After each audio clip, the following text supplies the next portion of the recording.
அன்பே சிவம் மனமே குரு என்றுணர்த்திய குருவே போற்றி. எனக்குள் இறைவனை உணர வைத்த குருவே போற்றி.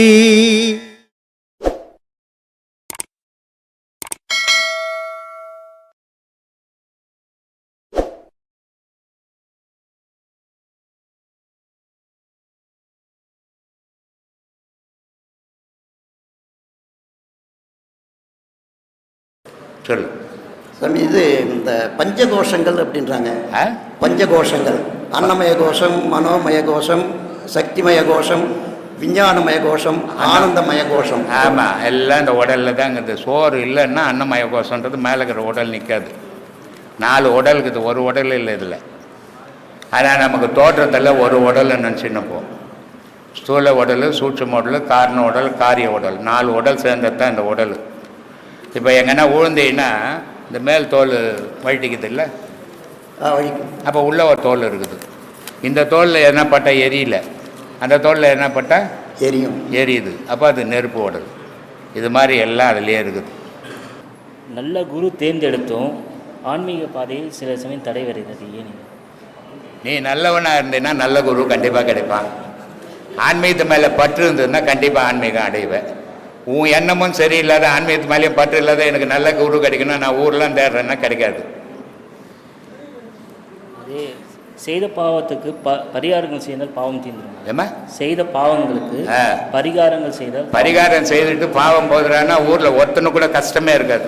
எல்லாம் கோடீஸ்வரனாக தான் இருப்பான் இந்தியாவில். ஏன் கஷ்டப்படணும்? பரிகாரம் பண்ணுறேன்றது ஒரு தொழில். அது அவன் தொழில் அவன் செய்கிறான். நமக்கு எதுக்கு அந்த வீண் வேலை? பாவ புண்ணியங்களை மகான்கள் மாற்றுவார்கள். பாவ புண்ணியங்கள் மனுஷனும் பாவ புண்ணியத்தால் தான் பிறப்பு இறப்பே நடக்குது. பாவ புண்ணியம் இல்லைன்னா பிறப்பு இறப்பே கிடையாது. ஒருத்தனுக்கு பாவமும் இருக்கக்கூடாது, புண்ணியமும் இருக்கக்கூடாது, சமமாக இருக்கணும். அதனால தான் நான் சொல்கிறது, சந்தோஷத்தை விட்டுருங்க, துக்கத்தை விட்டுருங்க, அமைதியை தேடுங்கன்றது. அதனால தான் மரணத்தை வைத்து பாவத்தை தீர்மானிக்க முடியுமா? ஏமா மரணத்தை வைத்து பாவத்தை தீர்மானிக்க? கண்டிப்பாக ஓன்னு அழுவான். இப்போ நான் செத்து போயிட்டேன்னு வச்சுக்கோ, என் உயிர் போக நான் கம்மன் சாவேன்னு தானே அப்படியே சுற்றி பார்த்து ஓன்னு அழுதுக்குன்னே இருப்பேன். ஏன் அழுவுறேன்னு என் பொண்டாட்டிக்கு தெரியாது. நான் செத்து போகிறேன்னு நான் அழுவுறேன். ஆனால் என் பொண்டாட்டி என்ன பண்ணுறாத்தம்மா, எங்கே குத்து வச்சுக்கிற, எங்கே என்ன வச்சுக்கிற சொல்லு அப்படின்னுவான். வேலைக்கு சொல்லக்கூட வாயை வரல பாவம். கடவுள் கொஞ்ச நேரம் வாயை விட்டேன்னா விட எங்கேருந்து நான் போய் வசூல் பண்ணிப்பேன்னுவா பொண்டாட்டி. ஐயா, மௌன பாடத்துக்கு மட்டும் பிறவி அளிக்கிறது. மௌன பாடத்துக்கு மட்டும் பிறவியை அளிக்கக்கூடிய வல்லமை இருக்காது. ஏனைங்க மௌன பாடத்துக்கு?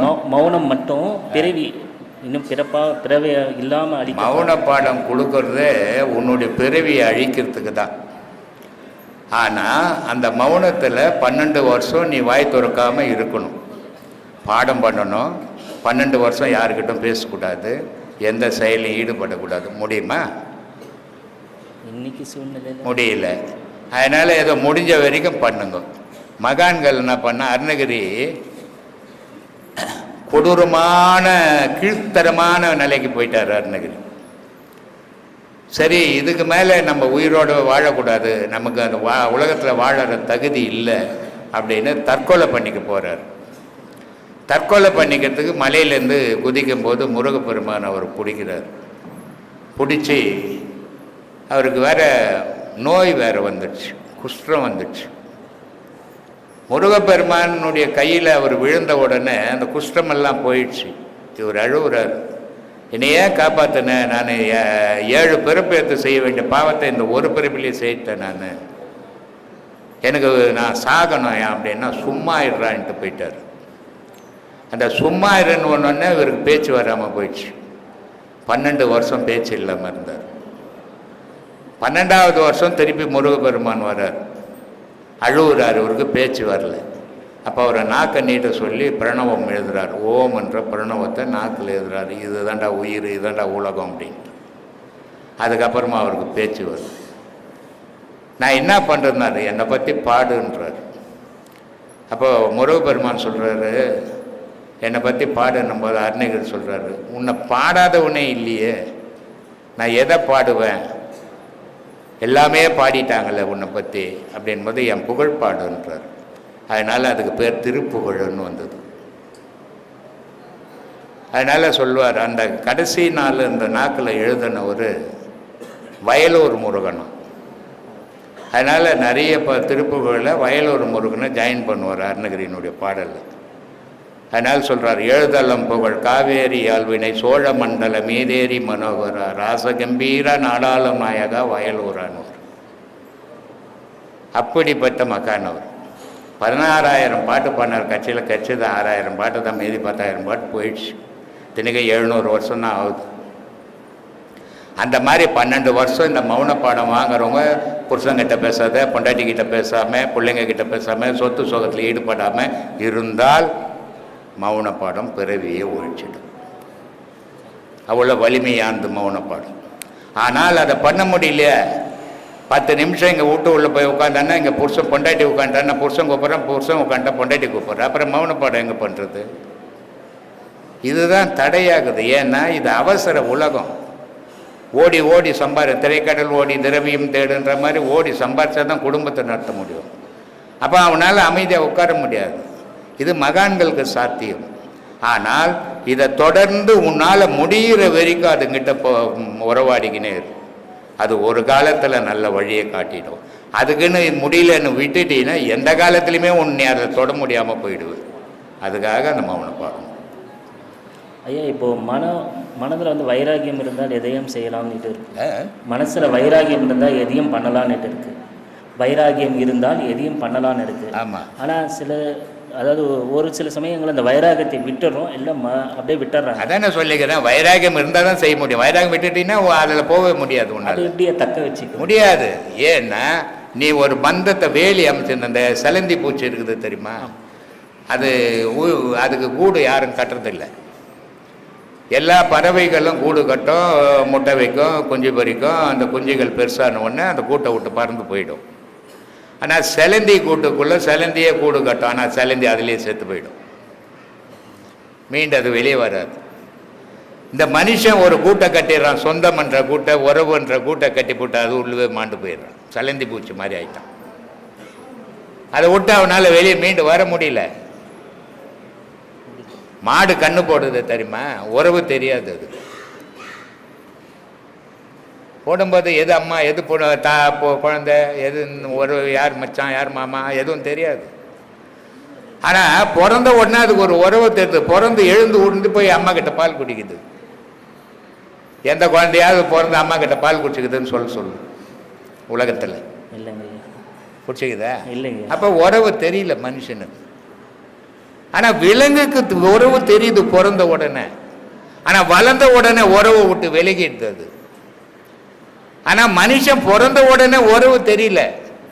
வளர வளர ஊரு போட்ட வம்ப வளர்த்து வச்சுக்கிறான் உறவுன்ற பேரில், இல்லையா? இந்த உறவுகள் ஞானத்தில் போகிறவனுக்கு விலகணும். வேணாம் என்ன சரி நல்லா நல்லா அப்படியே பண்ண இந்த மாமான்னு கட்டி பிடிச்சக்கூடாது. கட்டி பிடிச்சிக்கிட்டீங்கன்னா நீ அங்கே காலி. இந்த உறவுகள் ஞானத்தை கெடுத்துரும். ஐயா, மனம் எப்போது முதிர்ச்சி அடையும்? மனம் எப்போ முதிர்ச்சி அடையும்? மனம் எப்போது முதிர்ச்சி அடையும்? சரி, எப்போ முதிர்ச்சி அடையும்? அந்த நிலை எப்போ ஆகும்? உன்னுடைய முயற்சி தான் எல்லா செயலுக்கும் காரணம். நீ ஒரு விஷயத்தை ஒரு தீவிரமாக இதை அடையணுன்ற வைராக்கியத்தோடு நீ பயணம் பண்ணும்போது நீ அறிவ. அந்த வைராக்கியம் இல்லைன்னா உலக விஷயத்தில் நீ அதிகமாக ஈடுபட்டுட்டு தெய்வ விஷயத்தில் எவ்வளோ தூரம் போகிறையோ அவ்வளோதான் கிடைக்கும். ஆனால் உலக விஷயத்தை விட்டுட்டு ஏதோ பட்டும் படாத உலகத்திலேருந்து தெய்வ விஷயத்தில் முழுமையாக பயணம் பண்ணும்போது நீ அதை அடைவ. உன் மனம் முதல்ல அடங்கணும். மனம் அடங்காத தெய்வ விஷயத்தில் பயணம் பண்ணவே முடியாது. பட்டினத்தார் சொல்கிறார், ஒரு தினை அளவு உனக்கு பாவம் இருந்தால் கூட நீ தெய்வத்துக்கிட்ட நெருங்க முடியாதுன்ற. அப்போ இந்த பாவத்தை அழிக்க எது வழி? எந்த இடத்துல இந்த பாவம் உனக்கு நடந்தது? எந்த இடத்துல பாவத்தை உன்னால் செய்ய முடிஞ்சது? இந்த உலகத்தில் தான் பாவம் செய்ய முடியும். இந்த உலகத்தை விட்டு மேல் உலகத்தில் போய் பாவம் செய்ய முடியாது, இல்லையா? அப்போ இந்த உலகத்திலேயே நீ தர்மத்தை செய்து புண்ணியத்தை தேடிக்கணும். அதனால தான் சொன்னான், நீ பெரிய வீடு கட்டி வச்சுக்கிறடா, வராதுடாப்பா. ஏமா வந்துட்டான்னா இந்த ஊடெல்லாம் அங்கே செல்லாது. உனக்கு ஊரே சொந்தம் இருக்குது, யாரும் வந்து உன் உயிரை காப்பாற்ற முடியாது. தர்மம் மட்டும்தான்டா காப்பாற்றணும். அதனால் சொன்ன மாடை மனை கூட கோபுரங்கள் கூட வருமோ, ஓடியிட்ட பிச்சையும் முகுந்து செய்த தர்மமும் சாடி விட்ட குதிரை போல் வருமேனா. இப்போ ஒரு குதிரை வாலில் ஓலை வச்சு கட்டி கொளுத்தி விட்டுட்டின்னா அது கை காலாக்குது திருப்பி வச்சு நவுத்துக்கிறதுக்கு. ஆனால் அவுக்குள்ளே குதிரை சேர்த்து போடும். அதனால் அது என்ன பண்ணும், கண்ணு மண்ணு தெரியாத மிரண்டு ஓடும். ஓடும்போது அதுலேயும் இதுலேயும் அடிச்சு அந்த ஓலை பிச்சைன்னு ஓடிடும். அதை மாதிரி நீ செய்த தர்மம் உன்னுடைய மரணத்தில் ஓடியாந்தா நிற்கண்டா, தர்மம் தான்டா நிற்கும். மனைவியோ மக்களோ நிற்க முடியாது. ஏன்னா அவனும் உன்ன மாதிரிக்கிறான். உனக்கு என்ன நடக்க போகுதுன்னு அவனுக்கு தெரியாது. ஆனால் தர்மத்துக்கு தெரியும். தர்மத்தினுடைய வலிமை உலகத்தில் கடவுளுக்கு ஈக்குவலாந்து தர்மம் தான். அதனால தான் பல வீடியோக்களில் நான் சொல்ல, தர்மத்தை பண்ண பழகுங்க, மனம் பக்குவப்படும் அப்படின்னு. நான் ஏன் பண்ணணும், நான் சம்பாரிச்சேன் நான் பண்ணேன்னா உன் கர்மத்தை உனக்கு தான். அதனால் சொன்னான், நீள வீடு கட்டுவீர், நெடுங்கதவு சாத்துவீர். பெரிய வீடு காற்று கூட உள்ள நுழைய முடியாது, அப்படிப்பட்ட வீடை கட்டிடுவேன். அதில் பெரிய கதவாக போட்டுருவேன். அதனால் சொன்னார், நீல வீடு கட்டுவீர், நெடுங்கதவு சாத்துவீர், காலன் வந்து நின்ற போது கைப்பசைந்து நின்றதே. இவ்வளோ பெரிய வீட்டை கட்டினேன், இவ்வளோ பெரிய கதவை போட்டேன். யமனுக்கு இந்த ஊடு கதவுலாம் ஒரு பொருட்டே இல்லை. உள்ளே வந்துட்டான்னா இப்போ நான் என்ன பண்ணுறதுன்னு தவிக்கிறேன். அடப்பா, வாழும்போது இறைவனை நினச்சிருந்தீங்கன்னா அந்த யம பயம் இல்லாத வாழ்ந்துருக்கலாமேன்ற அந்த மாதிரி பயணத்தை பண்ணுங்க. அது உங்கள் வாழ்க்கைக்கு நல்லது.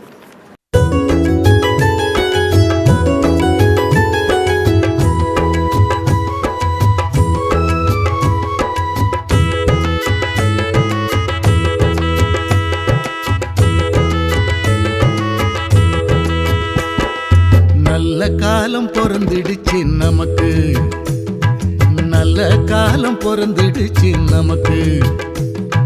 பிரம்மஸ்ரீயாம் நித்யானந்த பெருமானின் ஆசியாலே, பிரம்மஸ்ரீயாம் நித்யானந்த பெருமானின் ஆசியாலே நல்ல காலம் பொறந்திடுச்சு நமக்கு, நல்ல காலம் பொறந்திடுச்சு நமக்கு.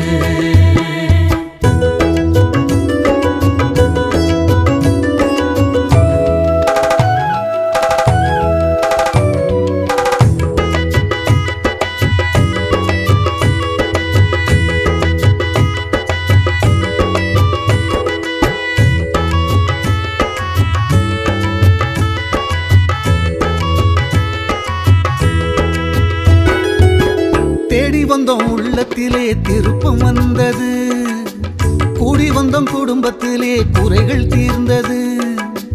தேடி வந்தோம் உள்ளத்திலே திருப்பம் வந்தது, கூடி வந்தோம் குடும்பத்திலே குறைகள் தீர்ந்தது.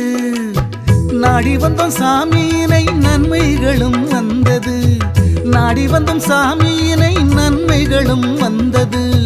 கோடி காலம் தவம் இருந்த பலனும் கிடைத்தது, கோடி காலம் தவம் இருந்த பலனும் கிடைத்தது.